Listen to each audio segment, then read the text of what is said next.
Assalamualaikum warahmatullahi wabarakatuh. Halo, perkenalkan nama saya Kumneriati dengan nomor NIM 4022100122 dari kelas Perbankan Syariah E. Pada kesempatan kali ini, saya akan menjelaskan topik tentang pelaksanaan haji tamattu. Yang pertama, apa itu haji tamattu? Haji tamattu yaitu haji yang mana kita mengerjakan umroh dulu baru mengerjakan haji. Proses ibadah umroh pada haji tamattu harus dilakukan pada musim haji, yaitu mulai tanggal 1 Dzulhijjah sampai dengan tanggal 8 Dzulhijjah. Dalam haji ini mengharuskan jamaahnya untuk membayar dam atau hadyu yang terdapat pada rangkaian haji nanti. Prosesi ibadah umrah. Jemaah haji memakai pakaian ihram dari miqat dengan niat umrah. Dilanjutkan dengan proses tawaf, lalu proses sa'i dari Safa ke Marwah, dan diakhiri dengan tahallul. Setelah selesai, jamaah sudah bisa melepas kain ihram serta melakukan kegiatan seperti biasa. Dikarenakan jarak antara umrah dengan haji begitu lama, kita bisa menunggu sambil dengan melakukan ibadah-ibadah sunnah di tanah suci, yaitu seperti membaca Al-Quran, sholat wajib maupun sunnah, berzikir serta berdoa, ataupun juga bisa dengan melakukan tawaf sunnah. Yang selanjutnya yaitu tentang prosesi pelaksanaan ibadah haji. Prosesi yang pertama yaitu tentang ihram. Ihram adalah niat memulai manasik ibadah haji atau umrah. Pada tanggal 8 Dzulhijjah, jemaah haji yang akan melaksanakan haji tamattu mempersiapkan pelaksanaan hajinya dengan mengambil miqat di pemondokan Mekah. Hal ini didahului dengan beberapa persiapan. Berikut ada beberapa persiapan sebelum ihram. Yang pertama, mandi dan membersihkan diri. Yang kedua, menggunakan wewangian disunahkan dan diperbolehkan pada anggota badan, bukan pada pakaian ihram. Hal ini sesuai dengan hadis riwayat Bukhari dan Muslim. Dan yang ketiga, mencukur kumis atau jenggot, merapikan rambut, mencabut bulu ketiak dan bulu kemaluan. Pakaian ihram. Pakaian ihram antara pria dan wanita tentu berbeda. Untuk pakaian ihram pada pria yaitu ada 2 helai kain ihram berwarna putih dan tidak berjahit, yaitu untuk menutup bagian bawah dan dikenakan sebagai sarung yang disebut dengan izar, dan 1 helai kain lainnya digunakan sebagai selendang yang disebut dengan ridho. Lalu untuk pakaian ihram wanita sendiri yaitu digunakan oleh perempuan sangatlah mudah, seperti pakaian yang digunakan saat melaksanakan sholat. Pakaian ini diharapkan yang menutup aurat kecuali wajah dan telapak tangan, dan disunahkan untuk yang berwarna putih. Selanjutnya yaitu tentang membaca niat.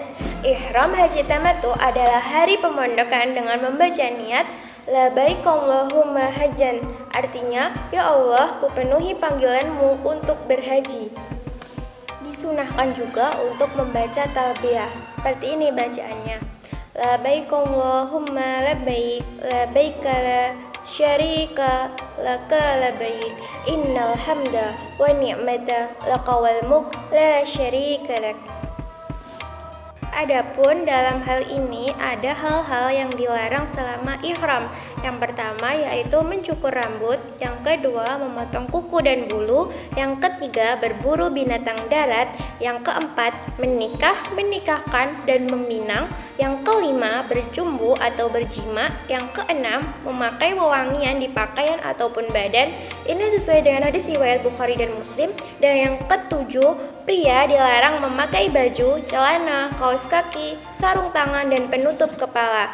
Dan yang terakhir, perempuan dilarang mengenakan cadar dan sarung tangan. Selain adanya larangan, di sini juga ada loh yang diperbolehkan pada saat melakukan ihram, yaitu yang pertama, mandi dengan air dan sabun yang tidak berbau harum.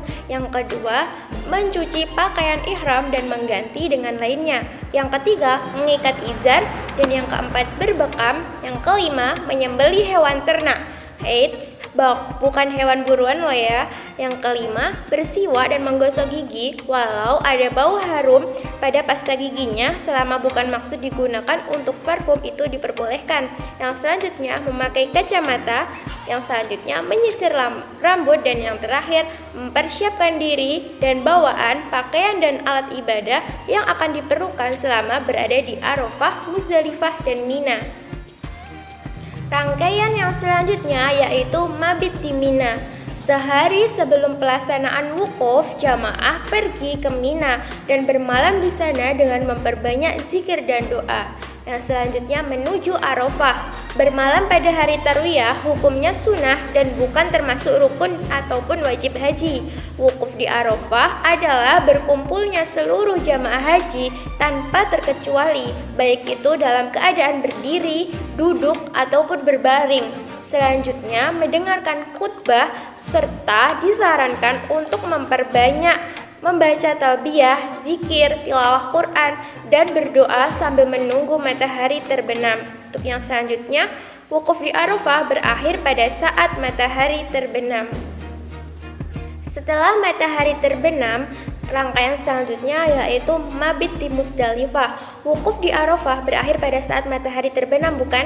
Dan pada saat itu Anda diharuskan untuk berangkat ke Musdalifah untuk bermalam di sana.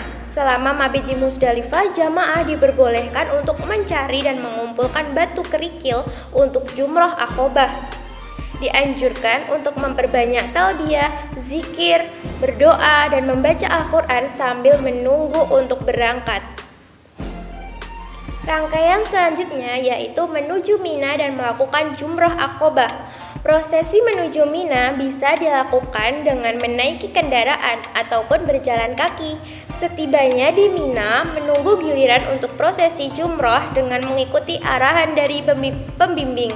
Tata cara melempar jumroh Aqobah yaitu melempar kerikil sebanyak 7 kali lontaran, membaca atau mengucapkan Allahu Akbar pada setiap lontaran, melemparkan kerikil mengenai dinding mama atau tembok dan masuk lubang.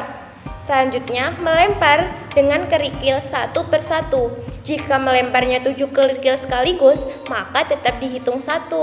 Setelah melempar jumroh Aqobah, berhenti untuk bertalbiyah. Rangkaian yang selanjutnya yaitu tahallul awal.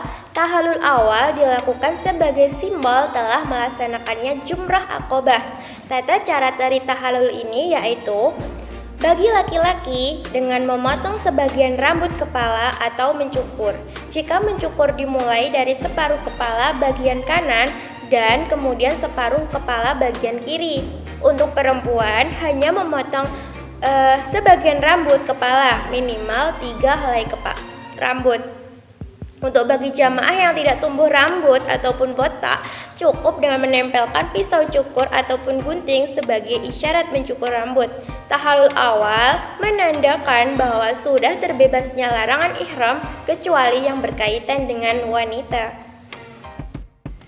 Untuk prosesi yang selanjutnya yaitu menuju Mekah. Setelah melakukan tahallul awal, dilanjutkan menuju Mekah untuk melaksanakan prosesi tawaf.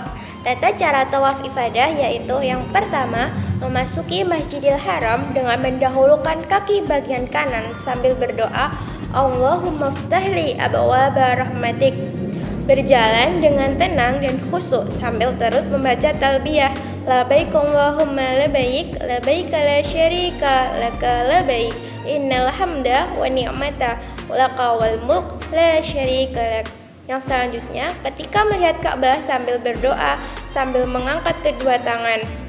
Selanjutnya, prosesi tawaf diawali dari Hajar Aswad serta berakhir juga di Hajar Aswad dengan bacaan Bismillahi wallahu akbar. Ketika bertemu Hajar Aswad, mulailah untuk menciumnya. Jika tidak memungkinkan, maka bisa juga dengan mengusap atau memberi isyarat tangan jika posisi jauh sambil berdoa, Rabbana atina fid dunya hasanah wa fil akhirati hasanah wa qina adzabannar.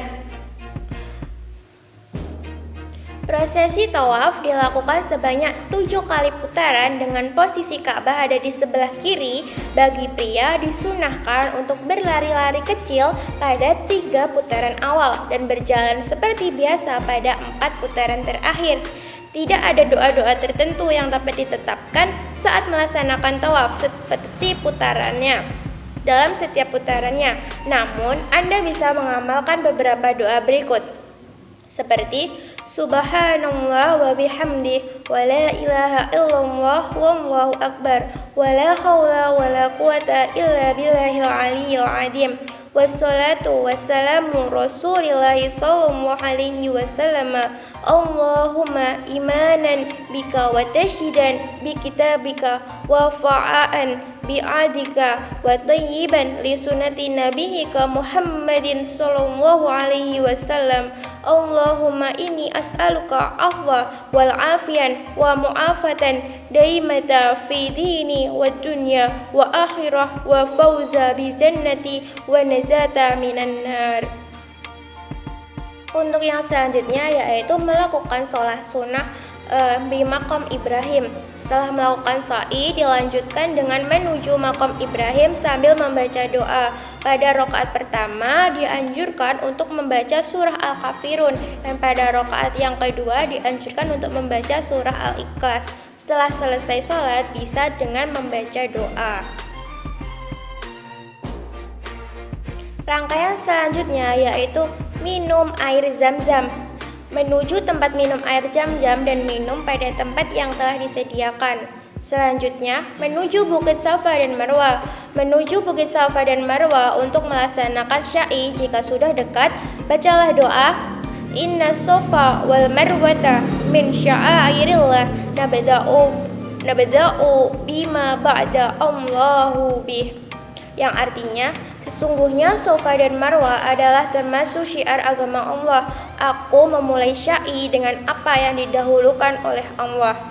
Selanjutnya yaitu sya'i. Sa'i adalah berlari-lari kecil di antara Bukit Safa dan Marwah sebanyak 7 putaran. Sa'i merupakan salah satu rukun haji sehingga tidak bisa ditinggalkan. Bagi yang sebelumnya sudah melakukan sa'i pada tawaf qudum, maka tidak mengapa jika tidak mengerjakan sa'i ba'da ibadah ini. Selanjutnya tata cara sa'i. Tata cara sa'i yaitu kita naik ke Bukit Safa lalu menghadap ke arah kiblat hingga kita melihatnya, kemudian membaca Allahu Akbar, Allahu Akbar, Allahu Akbar walillahil hamd, Allahu Akbar, Allahu Akbar, walhamdulillahi ala mas aulana. Pada saat itu disunahkan berlari-lari kecil dengan cepat di antara 2 tanda lampu hijau bagi laki-laki atau berjalan biasa menuju Marwah dan menaikinya. Proses sa'i dilakukan sampai 7 kali dan berakhir di Marwah. Yang selanjutnya yaitu tahallul tsani atau akbar. Dengan selesainya tawaf ifadah dan sa'i berarti telah bertahallul secara sempurna atau tahallul tsani dan diperbolehkan melaksanakan segala larangan ihram. Bagi yang berhaji tamattu dan qiran diwajibkan untuk menunaikan dam atau menyembelih hewan hadyu. Selanjutnya yaitu menuju Mina. Setelah melaksanakan hadyu, jamaah kembali lagi ke Mina untuk melaksanakan jumarat. Melaksanakan jamarat. Ada 3 macam jamarat, yaitu jumaratul ula, jumaratul wusta, dan jumaratul aqabah. Masing-masing dari prosesi jamarat ini dilakukan sebanyak 7 lemparan dengan tata cara yang sama seperti sebelumnya. Prosesi jamarat ini bisa dijadikan atau dilakukan dari tanggal 11 hingga 13 Dzulhijjah. Jika seluruh jamarat telah diselesaikan pada tanggal 12 Dzulhijjah, maka disebut haji nafar awal. Jika seluruh jamarat telah diselesaikan pada tanggal 13 Dzulhijjah, maka disebut haji nafar tsani. Rangkaian selanjutnya yaitu kembali ke pemondokan. Setelah melakukan jamarat, jamaah bisa kembali menuju pemondokan masing-masing untuk beristirahat sambil menunggu jadwal kepulangan ke tanah air. Untuk rangkaian selanjutnya yaitu tawaf wada. Sebelum meninggalkan Makkah, jamaah diwajibkan untuk melakukan tawaf wada sebagai tanda bahwa jamaah telah melakukan seluruh rangkaian ibadah haji dan telah selesai dan akan berpisahnya dengan tanah suci Mekah. Alhamdulillah sudah selesai semua pelaksanaan ibadah haji. Semoga tahun depan kita bisa ke sana. Amin amin ya rabbal alamin. Sekian mungkin itu yang dapat saya sampaikan. Mohon maaf apabila banyak kekurangan. Sekian dari saya. Wassalamualaikum warahmatullahi wabarakatuh.